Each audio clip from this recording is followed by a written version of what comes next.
1절 봅니다.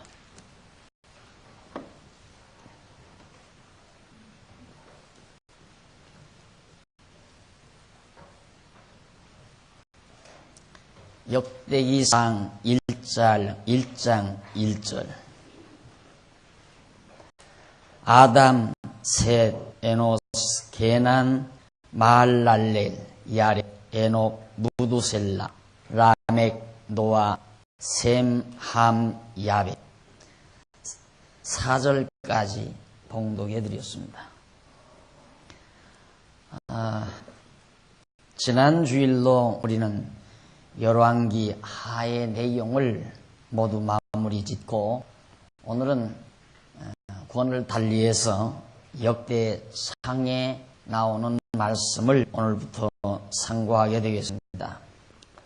첫 시간인데 오늘 1장 1절 자체가 생소한 내용들로 생소한 사람들의 이름들로 몇 가지 메꿔진 4절까지의 말씀을 여러분들에게 봉독해 드렸는데 도대체 왜 옛날 옛적 사람들의 이름을 이렇게 기록해 놓고 오늘 사는 우리로 하여금 이 내용을 읽고 무엇을 배우라고 했을까 하는 의문을 일단은 가지시는 것이 매우 중요하리라고 생각을 합니다. 지난번 어느 형제가 신입부 오찬에 만나서 이제 우리 교회 오늘 아마 이 자리에 오시는지도 모르겠어요. 형제가 그런 말을 해요. 목사님 처음엔 두어 시간은 한 졸고 잘 들었는데 그 뒤에는 자꾸 가끔 졸음이 오는 이유가 뭡니까? 라고 묻더라고요. 그러니까 옆에 있는 동무가 마귀가 들려서 된다고 그렇게 얘기하는데 마귀가 들려서가 아니라 첫째 이제 환경적인 이유가 있습니다. 졸음이라는 게. 이 봄철은 되게 졸음이 많이 오는데도 높은 자리에 앉으시면 탁한 공기가 위로 올라서 여러분들의 잠을 재촉을 합니다. 그래서 내가 아랫자리로 한번 앉아보시면 잠이 안 오는지도 모릅니다. 그러니까 그분 말씀이 그럴 수도 있겠지만은 처음에 와서 딱 하는데 목사님이 막 열변을 토하면서 이 얘기를 하는데 정신이 번쩍번쩍 나더래요. 그런데 요즘에는 왜 그렇게 열변을 안 토하십니까? 그리고 이 얘기를 하더라고요. 오늘 열변을 토할지 몰라요.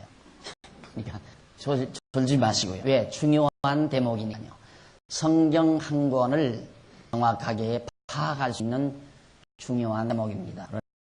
꼭 명심하시고 1장 1절 이하에 나오는 그 1절 이하뿐만 아니라 지금 몇 장이 져서 계속해서 사람 이름만 나옵니다. 족보 이야기입니다. 이런 족보들만 계속 나오는데 도대체 이 족보가 옛날 옛적에 살고 간 사람들의 이름을 오늘 우리가 알아서 무엇하며 그 족보를 우리가 알아서 무엇하기에 성경에다가 기록해 놓고 오늘 이 복잡한 세상을 사는 우리들에게 이렇게 짜증나는 내용을 읽으라고 강의를 해야 하는가 하는 의미를 오늘 이 시간 반드시 터득하고 이해하시고 넘어가야 하니 오늘 참석한 진정한 의미를 느낄 수가 있습니다.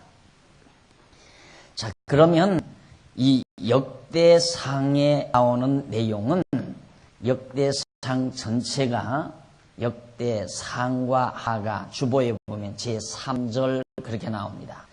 제3절 다윗 왕조의 계승.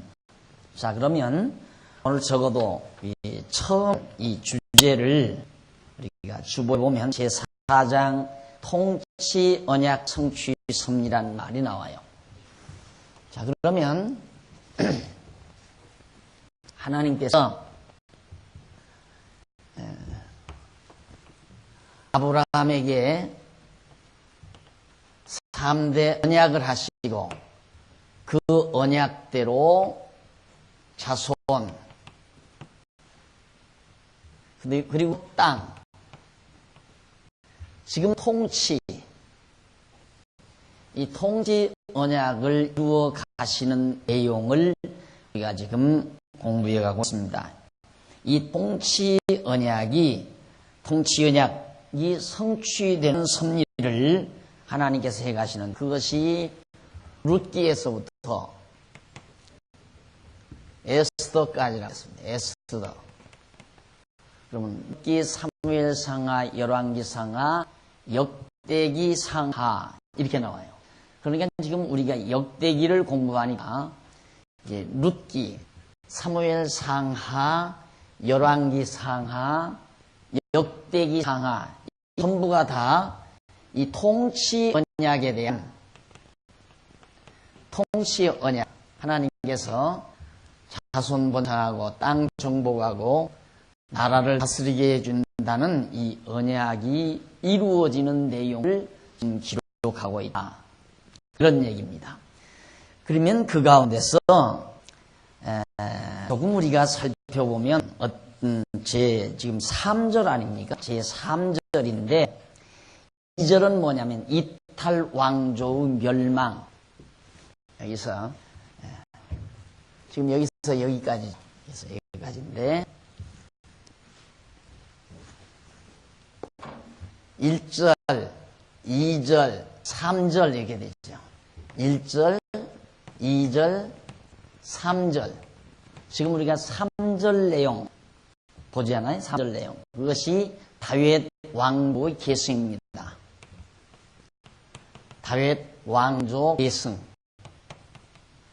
2절은 뭔가? 이탈,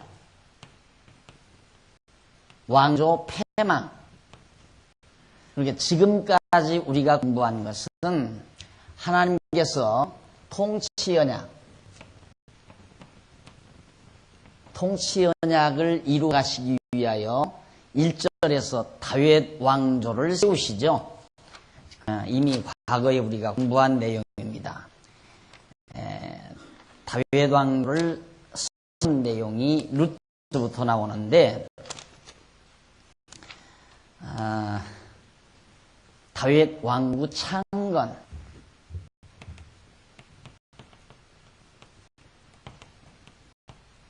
자, 그럼 보십시다. 하나님께서 3대 아브라함에게 3가지 언약 가운데 자손, 땅, 통치 이 3가지 언약을 이루어 가시는데 자손 이루어 주셨고요. 땅 정복하게 해주셨고요. 이제 다스리게 해준다는 통치를 이루어 주시기 위해서 통치 언약을 성취해 가시는데 그러기 위해서는 다윗 왕국을 세우셔야 되잖아요. 그래서 하나님께서 다윗 왕국을 세운 내용이 나오고요. 그 다음 2절에서는 그 다윗 왕국에서 이탈하는 왕조가 생겨요. 그것이 뭐냐면 북이스라엘에 대한 내용이었습니다. 그게 바로 여기서부터 이렇게 갈라진, 북이스라엘 갈라지지 않았어요? 이렇게 갈라진 내용이에요. 그러니까 지금까지는 열왕기 상하, 이 내용은 열왕기 상하는 이탈 왕조가 패망한 내용이고 룻기에서부터 사무엘 상하는 다윗 왕국을 창건한 내용이에요. 그러면 룻기는 다윗 왕을 출생시키는 내용이고요. 사무엘 상하는 사울 왕 세웠다가 다윗이 왕위에 오르는 장면. 그래서 다윗 왕국을 세웠죠. 그래서 룻기 사무엘 상하는 다윗 왕국을 창건케 하시는 하나님의 섭리였고, 그 다음 열왕기 상하는 그 다윗 왕조에서 이탈한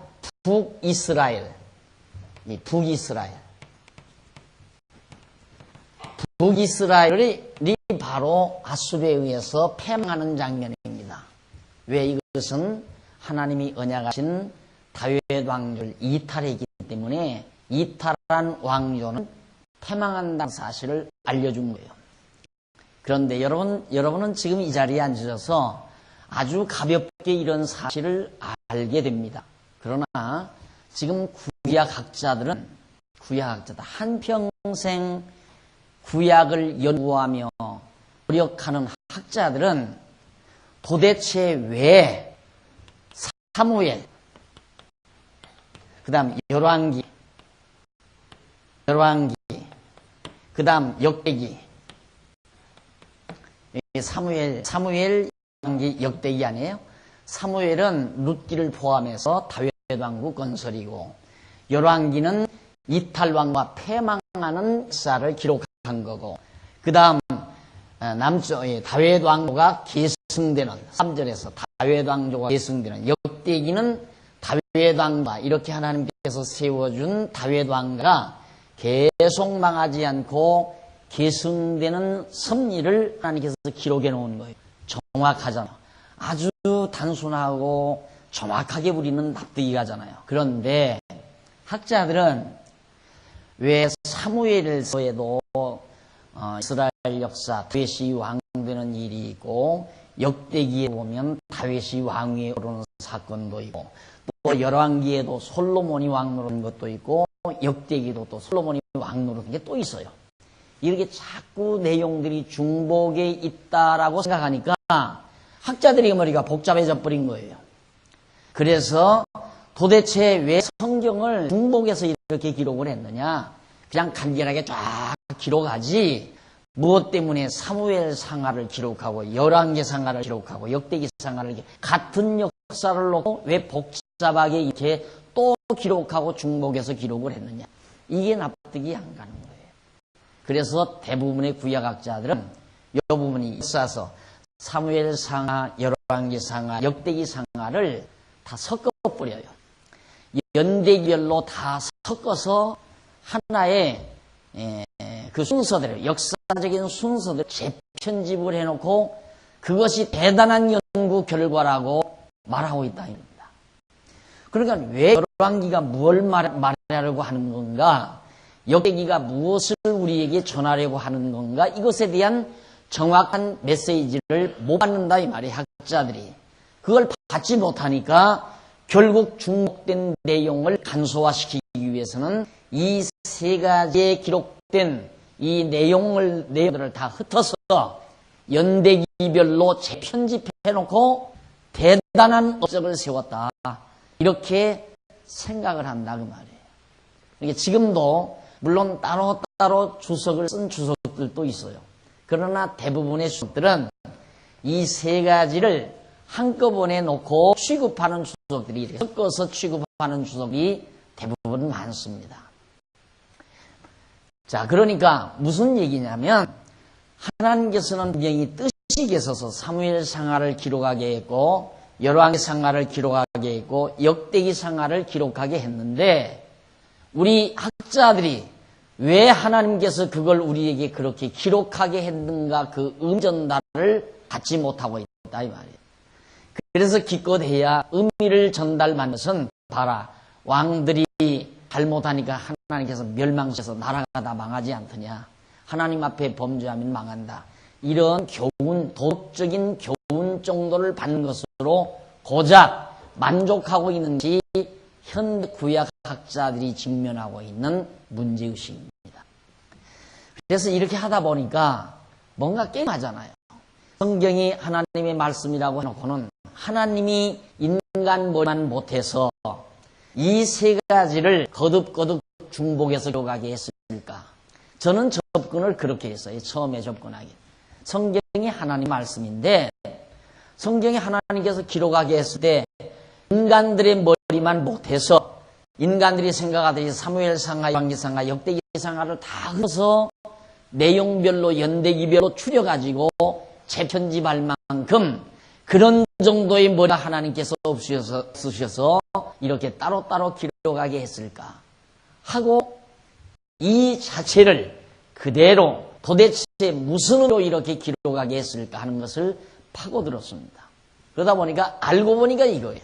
하하, 하나님께서 아브라함에게 이 세 가지 언약을 해놓으시고, 이렇게 언약하신 대로 자손이 번창하게 해주시고, 땅도 정복하게 해주시고, 그리고는 나라를 세워 다스리게 해주시기 위해서 다윗 왕국을 창건했는데, 다윗 왕국은 하나님의 언약대로 세워진 나라예요. 그런데 그 나라에서 배반하고 나가가지고 나라를 우리 김일성이가 대한민국 백성들을 뺏어가지고 북한에다가 나라를 따로 세우듯이 북쪽 이스라엘에다가 다윗 왕조를 배반하고 나가서 나라를 세웠는데 이건 망해버리고 말았다 이 말이에요. 그것이 지금까지 지난 주일까지 여러분들이 배운 내용이에요. 그럼 이제부터 배울 내용은 뭔가? 이제부터 배울 내용은 다윗 왕조는 계승된다 이 말이에요.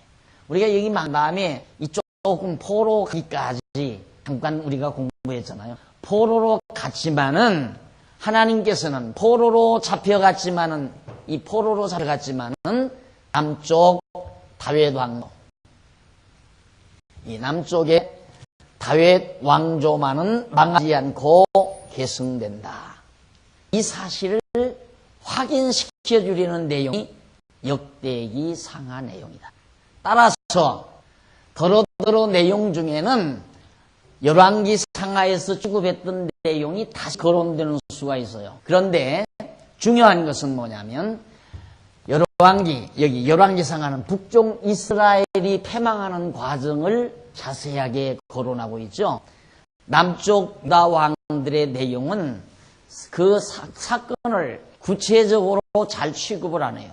주로 북쪽 이스라엘 왕들의 패역한 부분이라든가 업적 부분을 강조해서 이들은 하나님께서 이렇게 멸망시켰다 하는 것으로 끝내놓고, 그러나 하나님께서 남쪽 유다만은 이렇게 유지시키다가 결국 포로로 잡혀갔다.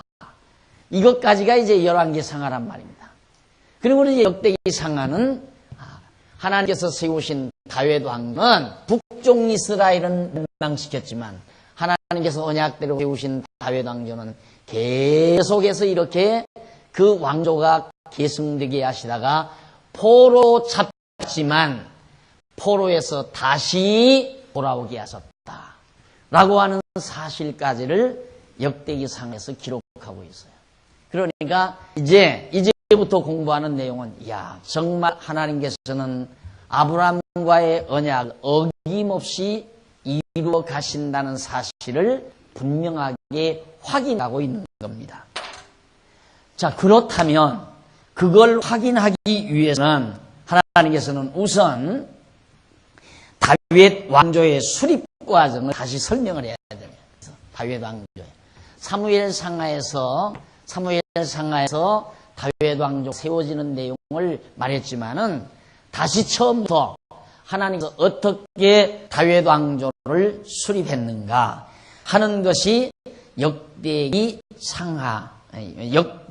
상에 기록된 내용이에요.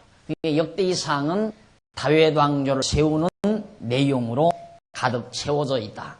그러면 그렇게 다윗 왕조를 하나님께서 세우시는 섭리 가운데 한 조가로 1번 다윗 왕국의 계보가 나옵니다. 자, 그러면 다윗 왕국이 세워지기까지 다윗 왕은 어떤 계보에 의해서 다윗 왕이 여기서 출생했는가? 이 왕이 출생했는가? 그걸 어디까지 거슬려 가느냐면 인간의 시조인 아담에서부터 거슬러 올라가요. 아담에서부터. 아담이 또 거기 보면 1장 1절 아까 읽어드렸죠. 아담이 셋을 낳고 셋이 에노스를 낳고 에노스가 게난을 낳고 게난이 마할랄레를 낳고 야렛을 낳고 에녹을 낳고 무두셀라를 낳고 무두셀라가 라멕을 낳고 라멕은 노아 홍수 심판 때 살아난 노아를 낳고 노아가 셈, 함, 야벳 이 세 명의 아들을 낳았다는 그런 의미로서 아담에서부터 노아의 세 아들까지 쭉 여기서 여기까지 노아의 세 아들 때까지 계보를 쭉 설명한 것이 1장 1절로 3절까지입니다. 그 이유는 왜 그러는가? 여기 지금 다윗이 나오기까지 다윗 왕이 출생하기까지의 족보 왕의 계보들을 살피기 위해서예요.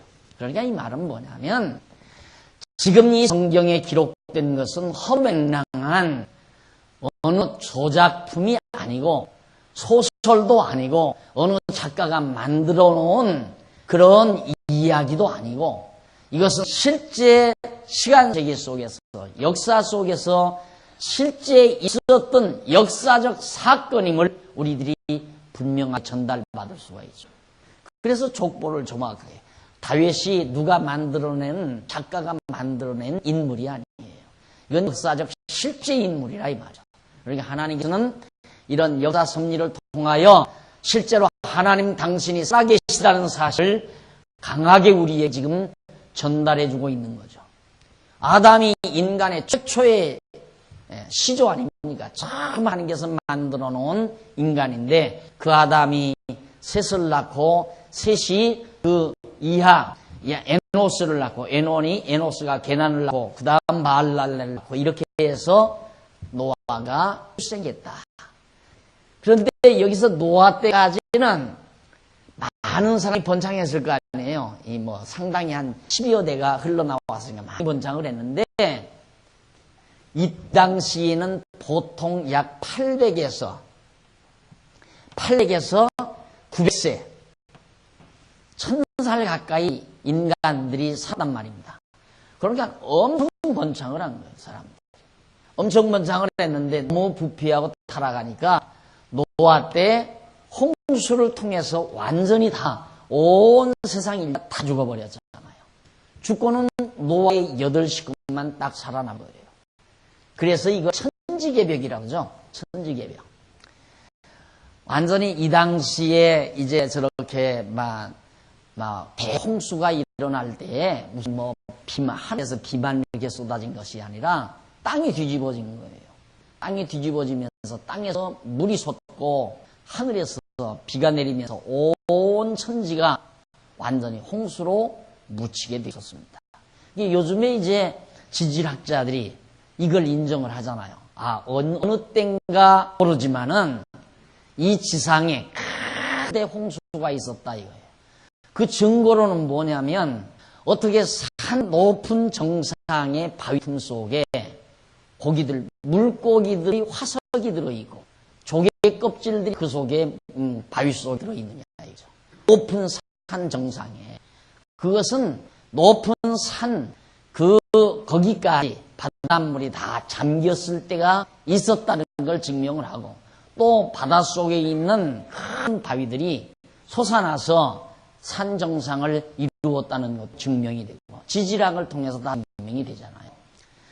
그래서 이제는 과거에 엄청난 큰 대홍수 사건을 통해서 땅이 뒤집히고 하늘에서 비가 내린 엄청난 사건이 있었다는 것을 요즘 이제 지질학자들도 인정을 하고 그런 방향에서 지질학을 연구하는 학자들도 많이 생겨나고 있습니다. 그러니까 노아 때 그렇게 모든 인류가 죽어버리고 노아의 8식구가 살았는데 노아의 아내 그 다음 세 아내 해서 남자 4 여자 4 이렇게 살아남았다 이 말입니다. 그 8식구가 살아가지고 결국 번져나간 것이 대략 이렇게 그려봅시다.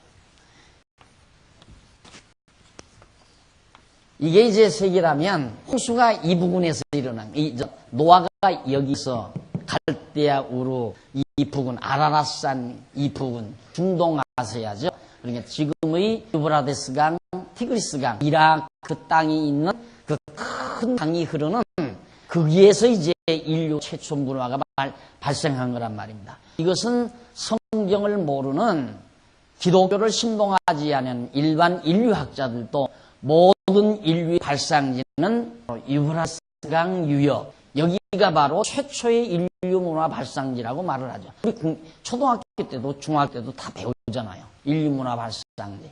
여기서 처음에 발생해가지고 그 다음 지구에 지온 변화가 생깁니다. 변화가 생겨가지고 남쪽으로 인간이 살기 좋은 기온이 남쪽으로 기울죠. 이렇게 해서 에집트의 나일강 유역, 그 다음 인더스강 유역, 여기 이제 중국의 황하유역, 쭉 이 문화 위치가 비슷하게 3대 발상지 아니에요? 애굽의 나일강, 인더스강, 중국의 황하유역. 그리고 그 뒤편에 이제 유프라스강, 티그리스강 유역. 이것은 최초의 인류 문화 발상지고 여기에서부터 이제 인류가 번져 나가는데 제일 먼저 이제 애굽 쪽으로 이쪽 이스라엘 같이 애굽 쪽으로 나간 것이 함의 후손이고요. 노아의 8 식구가 여기서 살다가 그 아들 가운데 함의 후손이 이쪽 남쪽을 향해서 많이 번창하게 되고, 그 다음 야베스의 후손이 구라파 쪽을 향해서 번져나가게 됩니다. 그리고 소비에트 북쪽을 향해서 후손들이, 그리고 이제 셈의 후손이 바로 이 동방을 향해서 번져나와서 우리 대한민국이 이제 셈의 후손이 와서 자리 잡고 살게 된 거죠. 이렇게 해서 이 지구 땅 위에서 제일 먼저 유브라데스강, 티그리스강 유역에서 인류 문화 발상해서 노아 8 식구만 남았다가 홍수를 통해서 다 망하고 8 식구가 남았다가 그 자손들이 번져서 살다가 여기 사실상 인간이 별로 몇백 년 전까지만 인간이 별로 안 살아나요. 안 살고 결국 이 영국에서 퓨리탄들이 여기 건너가 가지고 계속 처음에는 북구라파에서 임을 시키고, 그 다음 남유럽, 남구라파 쪽에서 이제 이렇게 이민을 시켜와 가지고 결국 호남민족을 이룬 것이 미국 문화 아닙니까? 그리고 남쪽은 이제 비교적 이제 많은 남아메리카도 이런 언저리를 통해서 이제 발전하게 되고, 그게 지금 이쪽은 인구밀도가 약하단 말입니다. 여기는 인구밀도가 얼마나 많습니까? 실제로 지도를 해놓고 인구밀도 도표를 한번 보시고, 이쪽은 새빨개요. 그냥 인구밀도가 너무 밀집이 돼가지고, 이것만 보아도 하나님께서 노아의 8 식구를 통하여 인류 문화를 창대케 만들어 가시는데, 이것 역시 하나님께서 언약하신 대로 네 자손이 하늘의 별과 바닷가의 모래처럼 노아에게도 언약이거든요. 노아의 후손이 이처럼 다 창대해진 거예요. 그 뒤에 이제 노아의 자손 중에 노아 아들 가운데 셈의 후손에게서 이제 아브라함이 나온 거예요. 그러면 조금 더 보십시다. 거기 이제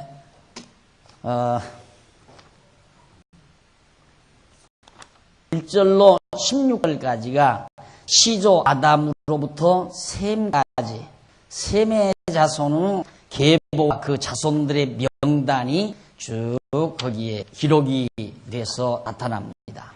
그러면 1절로 16절까지가 시조 아담에서부터 셈까지의 계보, 셈의 자손. 셈의 자손이면 오늘 우리들이 바로 셈의 후손입니다.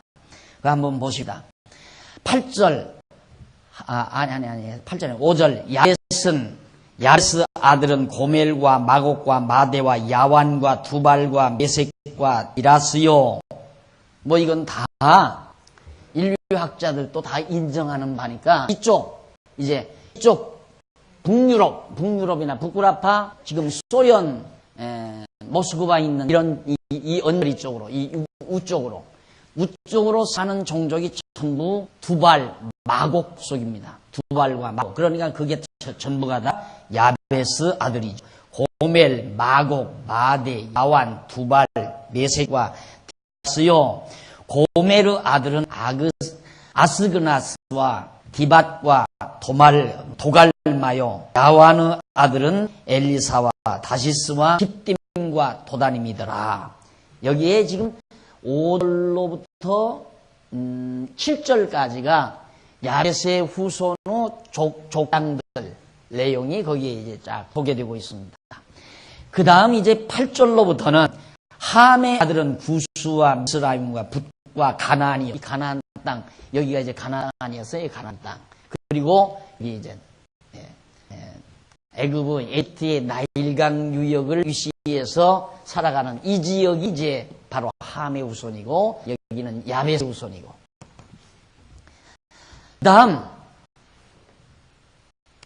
그 다음에 이제 함의 구스와 미스라임과 붓과 가나안이요. 9절.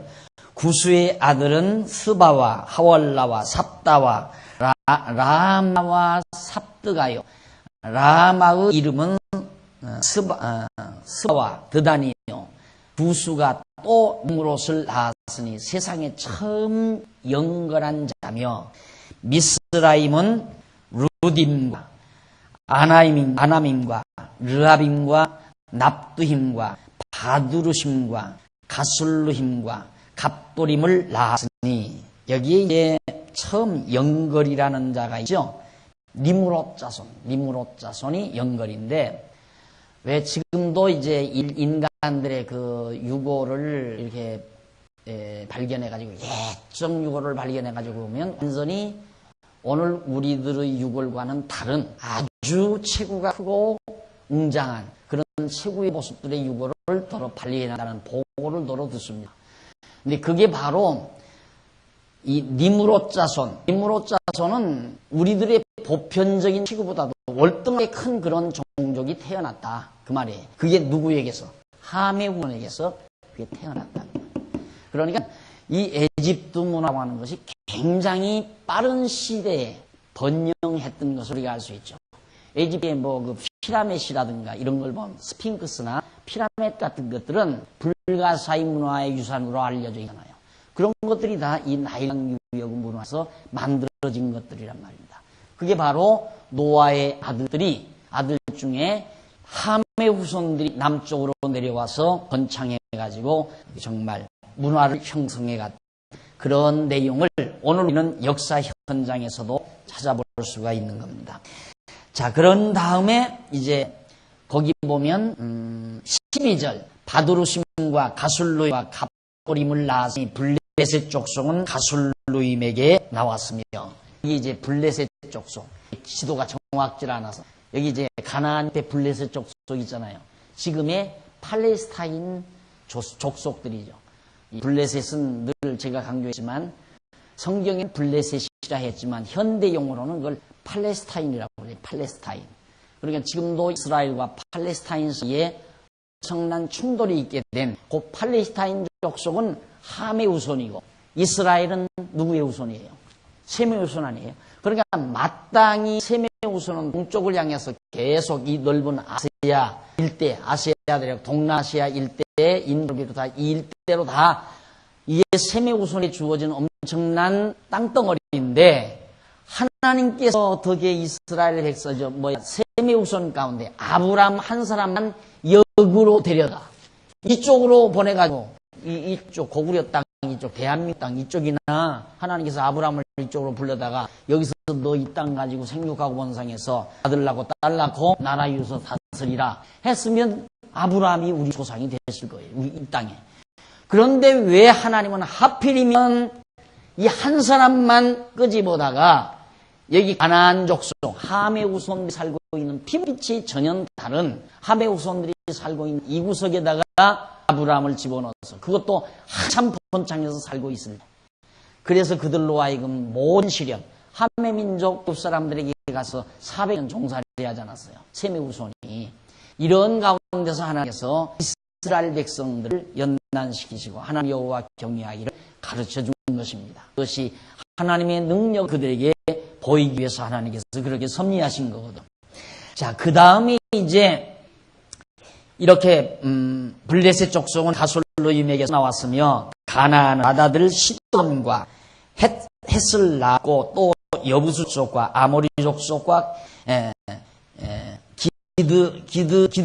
기르가스가 아니라 기르가스 족속과 히위 족속과 알가 족속과 신 족속과 아루아 족속과 스말 족속과 하맛 족속을 낳았더라. 여기 가나안 땅에 살고 있었던 모든 이 7족속, 7족속들은 전부 함의 후손이 틀림없죠. 그런데 하나님께서 이스라엘 백성들을 이 함의 후손인 애굽 땅에 가서 400년 동안 전 번창시켜가지고 7 함의 후손 족속들이 살고 있는 이 가나안 땅을 다 몰아내버리고 거기에다가 이스라엘 백성들을 차지하고 살게 만들어놨다 이 말이에요. 그것이 동기가 돼서 지금까지도 계속해서 팔레스타인 족속과 이스라엘 백성 충돌이 벌어지잖아요. 가서 원래 이렇게 이스라엘 땅을 보면은 이게 이제 여기가 여기가 블레셋 땅이에요.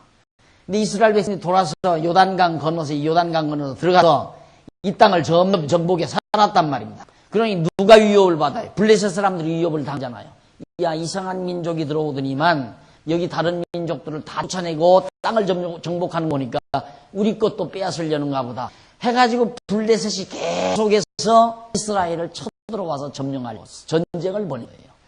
그렇게 전쟁을 벌일 때에 블레셋 군대장관 골리앗이 마지막 전쟁을 벌일 때 다윗이 나서 골리앗 쳐부수고 블레셋을 멸망시키고 이 땅을 차지하고 다윗이 왕위 오르게 된 거 아니에요?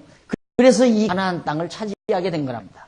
그러다가 예수님께서 십자가에 못 박혀 죽으실 때 이 유대인들이 예수를 십자가에 못 박아 죽인 죄로 인해서 세계만방에 다 흩어버렸죠. 이 땅 저버리고 다 세계만방으로 다 가버렸다 이 말이에요. 예수님이 이후에. 그러니까 이 팔레스타인 이 블레셋 사람들이 텅텅 빈 땅을 그냥 다 점령하고 산 거예요. 이거 다 여기 다 점령하고 2000년 전에. 그런데 몇십 년 전에 1945년 40년대에 몇십 년 전이죠. 5, 60년 전입니까? 그때야 이스라엘 백성들이 여기 들어와가지고 땅을 조금씩 사서 살다가 그만 국가를 유엔에다가 국가 설립 승인을 받아가지고 이스라엘이라고 하는 나라를 딱 세워놓고는 나가라 이래. 블레셋 팔레스타인들 이거 우리 땅이니까 다 나가라. 그리고 총 쏴서 자꾸 죽이는 거 아니에요. 이게 다 역사가 있어서 지금 그런 전쟁이 벌어지는 거예요. 그러니까 팔레스타인 사람, 블레셋 사람들은 무슨 소리냐 지금 2000년 가까이 우리가 점령하고 사는데 이 무슨 연고권 주장이냐 해가지고 안 내주려고 하고 이 사람들은 유대인들은 아니다. 이건 여호와가 우리 조상 아브라함에게 약속으로 준 땅이니까 우리 거다 하고 내놓으라고. 이렇게 해서 지금 전쟁이 벌어지는 거예요. 잠깐만. 자, 여기까지 이제 우리가 거슬러 살펴보면 성경에 나오는 지금 이 앞서 나오는 이 족보라는 것이 실제 역사적 사실임이 분명하죠. 그 다음에 17절 보면 세무 아들은 엘람과 아수르와 아르박삿과 룻과 아람과 우수와 훌과 게델과 메기라. 여기 아수르 나오죠? 아수르에 망했다고 그러잖아요. 아수르.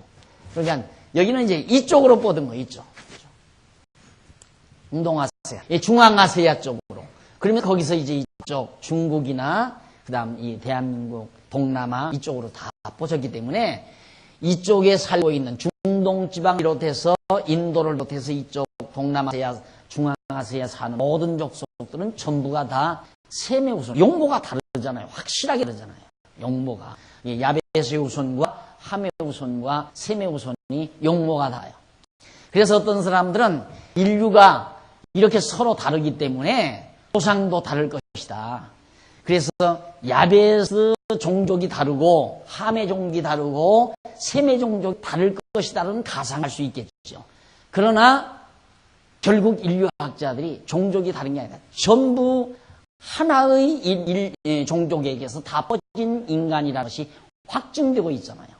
그러니까 노아의 후손 중에서 전부 퍼져나간 거예요. 전부가 다. 함의 후손이나 셈의 후손이나 야벳의 후손이나.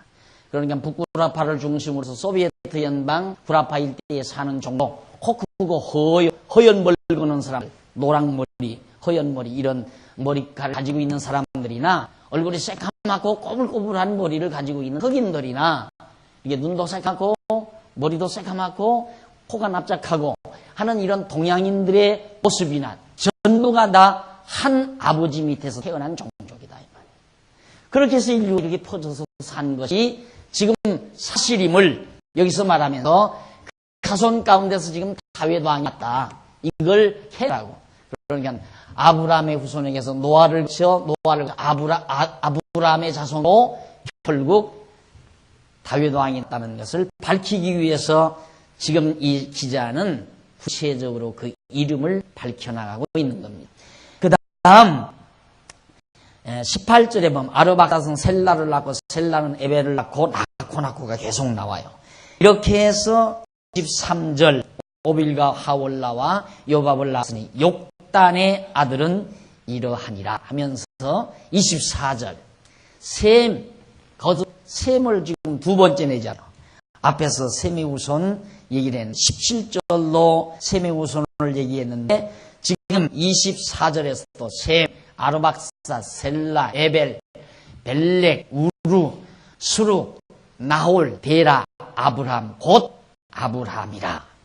결국 아브람까지 노아에서부터 노아를 거쳐 아브람이 태어날 때까지의 족보를 간단 명료하게 그 줄기를 잡아서 지금 설명해 놓은 겁니다. 자, 그 다음에 이제 28절로부터는 아브람의 아들들은 와요. 그러면 아브람의 아들은 어떻게 됐느냐? 아브람의 아들들. 28절로부터 34절까지. 언제까지? 이스라엘의 계보. 아브람부터 이스라엘까지, 야곱까지 계보죠. 자, 한번 24절 보십시다. 28절.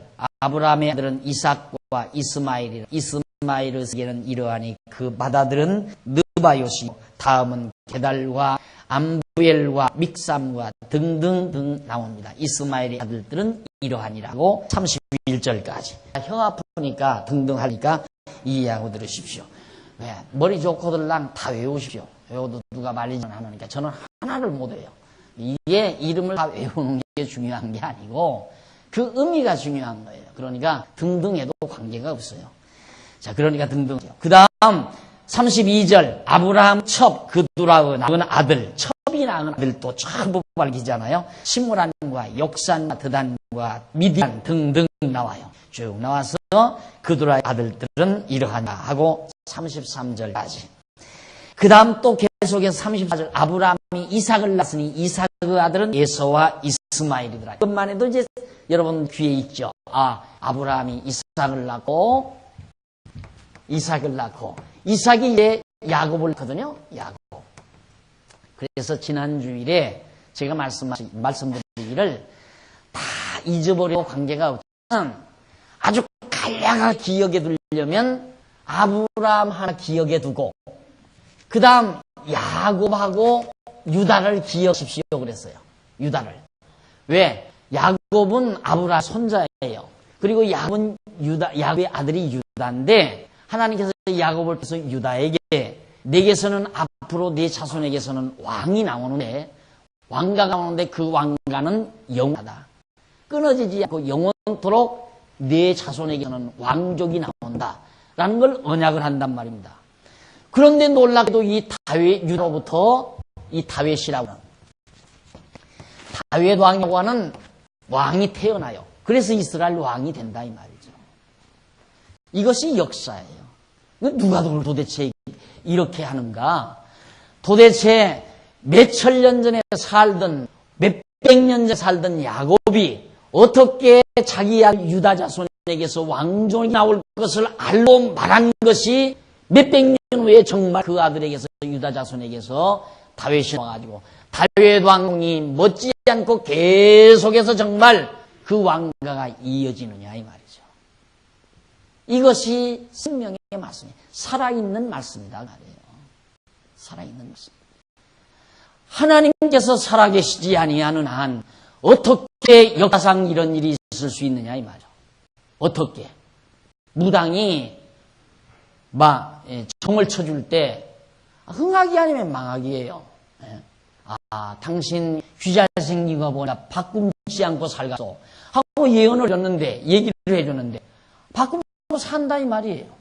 바꾸고 사는 사람 그렇게 흔하지 않잖아요. 그러니까 어지간하면 무당 노릇 할 수 있는 거예요. 점쟁이 노릇. 나도 한 줄 하면 내가 70%는 맞춰요. 70%는 내가 장담을 하고 나머지 30%는 맞을지 안 맞을지 그건 잘 모르고 70%는 내가 장담하죠. 뭐든지 딱 나한테 물어보면. 그러니까 그런 바꿈지고 잘 갔어. 당신 큰 병 걸리면 죽소. 안 걸리면 안 죽고. 얼마나 잘 봐요 그거야. 그런데 이건 그게 아니잖아요. 이건 그게 아니라 이 말입니다.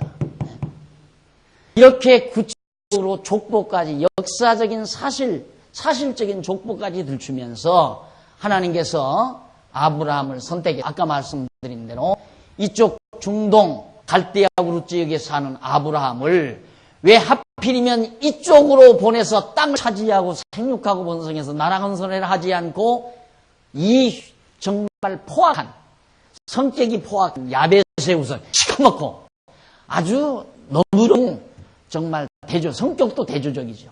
그런 틈바구니 속에 집어넣어가지고 오늘날 이 고통을 지금까지도 이 고통을 겪게 한다. 이스라엘 민족이 하나님께서. 왜?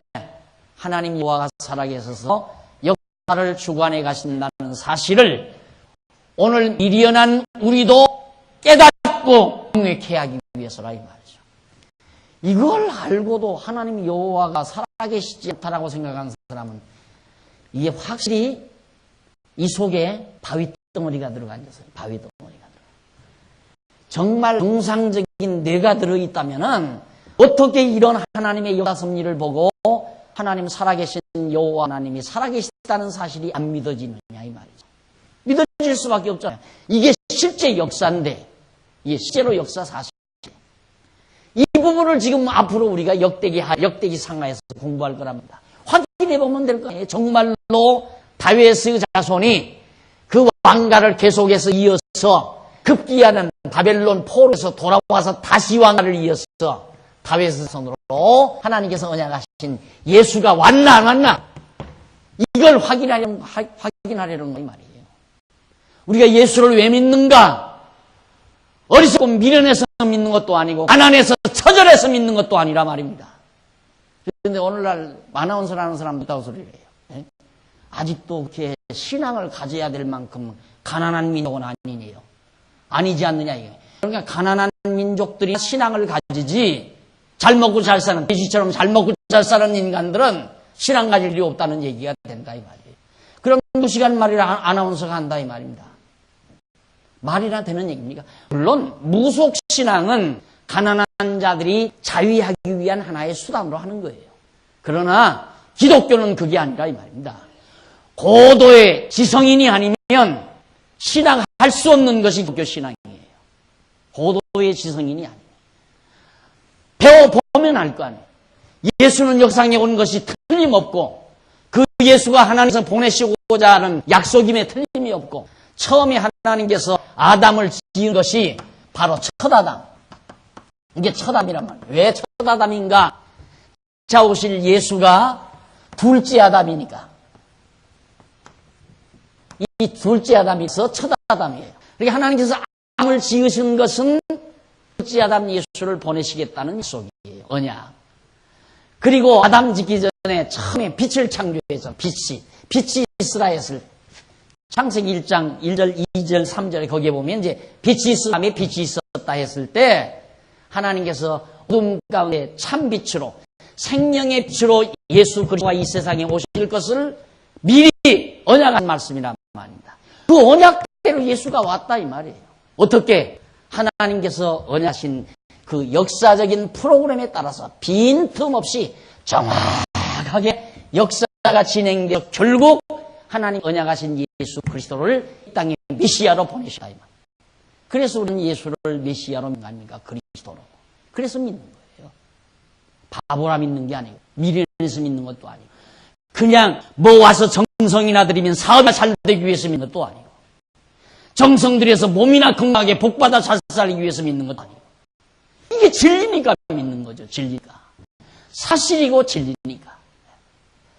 그래서 정말 이 역대기상의 기자를 통해서 하나님께서 이렇게 정확하게 정말 섭리하시는데 아브라함이 이삭을 낳았으니 이삭의 아들은 에서와 이스라엘이라. 이스라엘은 유다, 야곱을 말하는 거예요. 35절 에서의 아들은 그러면 아브라함의 아들 가운데 처음에 낳았던 에서의 아들은 엘리바스와 루엘과 여우수와 얄람과 고라요. 엘리바스의 아들은 대만과 말과 스바와 가담과 그나스와 딥나와 아말렉이요. 제가 몇 번 스크린을 이용해서 지도를 놓고 이 자손들이 분포한 지역들을 하나하나 지적해서 그렇게 좀 해보려고 몇 번 생각을 해서 그런데 너무 복잡할 것 같고 그래서 대충 지금 제가 이렇게 그려서 여러분들에게 설명해 드리는 겁니다. 이게 너무너무 분명한 거예요. 확실하고 그 자손들이 온 세상에 왜 하나님께서 아브라함에게 언약할 때 아브라함에게 언약할 때 내 자손이 생육하고 번성해서 내게서 많은 왕들이 나온다고 그랬어요. 많은 왕들이. 그 많은 왕들이란 각 종족이 여기저기 퍼져서 아브라함의 후손 아니에요? 아담의 후손, 아브라함의, 노아의 후손 이렇게 퍼졌지만은 아브라함의 후손도 각각 인도 쪽에, 그 다음 저쪽 아수르 쪽에, 바벨론 쪽에, 또 유브라데스, 티그리스강 유역 그 분포, 또 이쪽 동남아 쪽에, 중앙아시아 쪽에, 이 전부 다 아브라함의 후손들이란 말이다. 그들이 무더기 모아서 전부 왕국을 건설하고 살잖아요. 전부가 다. 그러면서 이제 마지막에는 야곱을 통해서 유다에게 내게서 이제 장차 세워질 하나님의 언약 백성에 대한 왕이 내 자손에게서 끊이지 않고 지속된다는 것을 언약을 해주죠. 그렇게 해서 지금 번창해져 가는데, 그 다음 보십시다. 쭉 내려가 보면 43절 보십시다. 43절. 43절로 54절까지는 이스라엘의 왕이 있기 전 에돔을 다스린 왕들의 명단이 나옵니다. 이스라엘 다스리기 전 에돔. 자, 이스라엘은 여기 들어가서 왕이 되기 전에 에돔은 벌써 이쪽 남쪽에다가 나라를 세워서 에돔이라는 나라를 세워가지고 왕을 세워 다스렸어요. 그걸 미리 얘기해요. 왜? 하나님께서 아브라함에게 언약한 대로 많은 왕들이 나와요. 그러니까 에돔 왕도 나오는 거죠. 에돔 족속이 이루어져가지고. 그리고 야곱 후손들은 이제 가나안 땅에 12지파가 번창을 해서 이제 나중에 가나안 땅을 정복하고 나가지만. 그러니까 야곱의 후손은 여기서 번창을 하다가 결국 어디로 갑니까? 애굽으로 내려가잖아요. 애굽으로 내려가서 이쪽 애굽으로 내려가서 400년 종살이 하는데, 에서의 후손은 애굽으로 안 내려가요. 이쪽 사해바다 바로 남쪽 끝부분 그 언저리에 삭막한 땅이죠. 땅이 그렇게 비옥하지 못하고 삭막한 땅인데 그 지역을 점령하고 거기서 에서의 후손들이 그냥 삽니다. 야곱의 후손은 애굽으로 내려가고. 그래서 에서의 후손들이 여기 살다가 결국 이스라엘 백성들이 나중에 가나안 땅으로 돌아갈 때 에돔 족속과 한판 전쟁 붙잖아요. 형제간이. 그런 사건이 이제 벌어진 사실을 우리 역사에서 찾아볼 수 있죠. 자, 그 다음 이제 43절부터, 42절. 43절로부터 54절까지가 이제 에돔을 다스리는 왕들의 명단이 바로 마지막 절까지 쭉 나와 있습니다. 그 다음 이제 2장 넘어가 보면 2장에는 누가 나오는가? 2장 1절로 2절에 유다 자손으로부터 다윗까지 계보가 그 자손들의 명단이 나와요. 여기 나오잖아요. 유다에서부터 여기 다윗. 너무 제가 산만하게 그려가지고 여기가 이제 다윗이거든요. 룻기에서 다윗이 출생해서 사무엘 하에서 다윗이 왕위로 그러잖아요. 이 다윗인데 유다 자손에게서 다윗까지의 계보가 2장 1절로 2장 1절 이하에서 쭉 나와. 이스라엘의 아들은 이러한 루벤과 시몬, 레위와 유다, 이사갈과 스불론과 단과 요셉과 베냐민과 납달리와 갓과 아셀이더라. 그래서 2절까지 나오고 3절로부터 17절까지가 유다 자손으로부터 다윗까지 계보와 그 자손의 명단이 쭉 소개됩니다. 그게 바로 17절. 자, 한번 마지막 17절만 한번 보실까요? 아비가일은 아마사를 낳았으니 아마사의 아비는 이스마엘 사람 넬이었더라. 거기까지가 바로 누구냐면 유다에게서부터 다윗 왕까지 나오는 계보, 중간에 나온 왕들을 다 이제 중간에 나온 족들을 이 분야별로 각 계통별로 따로 설명을 해놓은 것입니다. 그러면 그러면 조금 다시 한번 읽어보고요. 3절 유다의 아들은 에르와 오난과 셀란이 이 세 사람은 가나안 사람 수아의 딸이 유다로 말미암아 낳은 자요. 유다의 맏아들은 맏아들 에르는 여호와 보시기에 악하였으므로 여호와께서 죽이셨고 유다의 며느리 다말이 유다로 말미암아 베레스와 세라를 낳았으니 유다의 아들이 모두 다섯이었더라. 그래서 유다의 아들이 모두 다섯이었더라. 그런데 거기 9절 보십시다. 9절에 보면 헤스로는 낳은 아들은 여라무엘과 람과 글루베라. 람은 아미나답을 낳았고 아미나답은 나손을 낳았으니 마태복음 1장 간 기분이죠. 나손을 낳았으니 나손은 유다 자손의 방백이며 나손은 살마를 낳았고 살만 보아스를 낳았고 보아스는 오벳을 낳았고 오벳은 이세를 낳았고 이세는 맏아들 엘리압과 둘째 아미나답과 셋째 시므아와 넷째 느다넬과 다섯째 라떼와 여섯째로 오셈과 일곱째로 다윗을 낳았다. 일곱째로 다윗을 낳았으며 저희 자매는 수르야와 아비가일과 자매 딸들이에요. 수르야의 아들은 아비세와 요압과 하사엘 삼형제요. 아비가일은 아마사를 낳았으니 아마사의 아비는 이스마엘 사람 에델이었더라. 다윗이 낳은 장면까지 나왔어요. 자, 그러면 지금까지 제가 여러분들에게 말씀드린 내용은 다 잊어버려도 상관없어요. 그렇죠? 다 잊어버려도 상관이 없지만 꼭 잊어버리지 말고 기억하실 것은 하나님께서 아담을 창조하시고 아담에게 삼언약을 하시죠. 그런데 인간들이 범죄해서 다 범죄해서 노아 때 다 전멸을 당해버려요. 모든 인류가 다 죽어요. 그럼 아담과의 언약이 숲으로 돌아가잖아요. 하나님께서 아담을 통해 생육하고 번성하고 땅을 다 정복하고 다스리게 해준다고 하는데 죄졌다고 해서 다 멸망시키면 그래서 그 언약을 이루시기 위하여 노아 8가정을 남겨놓는 겁니다. 8가정이 은혜를 베풀어 남겨놓고 그들 자기 번창하는 가운데 아브람을 불러서 아담과의 언약을 반드시 이루어질 것을 확증지어주기 위해서 아브람에게 3대 언약을 맺어요. 그리고 자손 땅 통치 이 언약을 맺고 그 언약을 이루시기 위해서 하나님께서는 계속해서 아브람의 자손이 번창해 가게 만듭니다.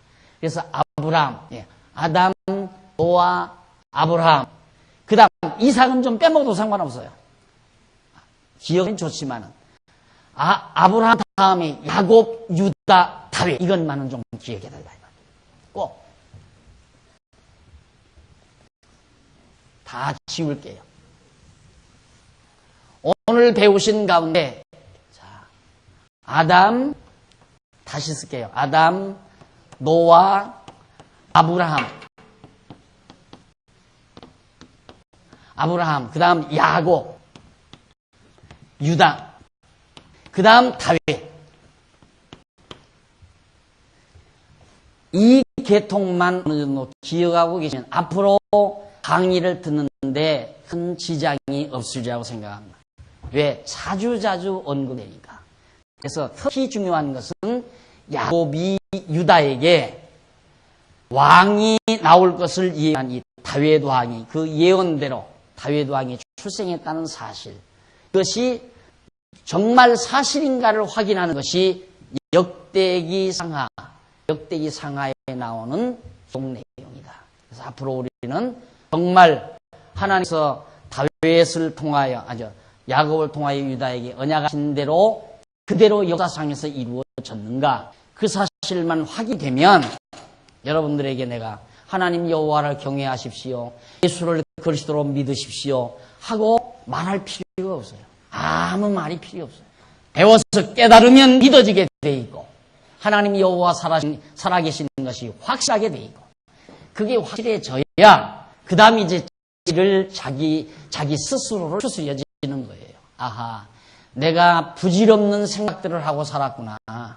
모든 만사가 하나님 정하신 뜻대로 이루어져 가게 돼 있는 것을 내 탐악으로, 내 욕심대로, 내 꿈과 이상대로 살아보려고 열을 바치며 살아왔구나.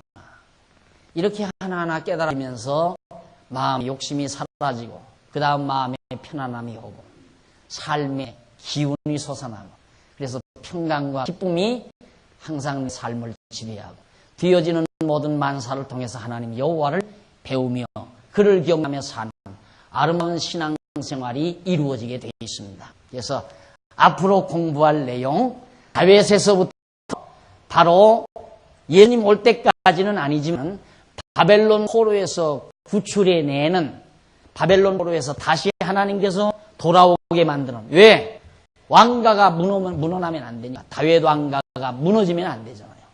그 무서운 바벨론 포로 생활 속에서도 하나님이 보호해서 결국 다윗 왕가를 지켜주시는 능력의 하나님 다시 한번 확인해본 계기를 삼고자 해서 역대기 생활을 앞으로 강의하게 되겠습니다. 기도하십시다. 전능하신 하나님 아버지, 은혜와 사랑을 감사합니다. 지금도 살아계셔서 역사를 지휘하시고 주관하신 하나님이심을 저희들이 다시 한번 확인했습니다. 하나님 아버지요, 우리에게 지혜와 총명을 허락해 주소서. 살아계신 하나님을 확인하게 하시고 그 하나님을 확인할 때마다 우리의 마음속에 평강이 밀려오게 하시며 범사의 주를 의지하는 슬기와 지혜를 우리 모두에게 허락해 주시옵소서.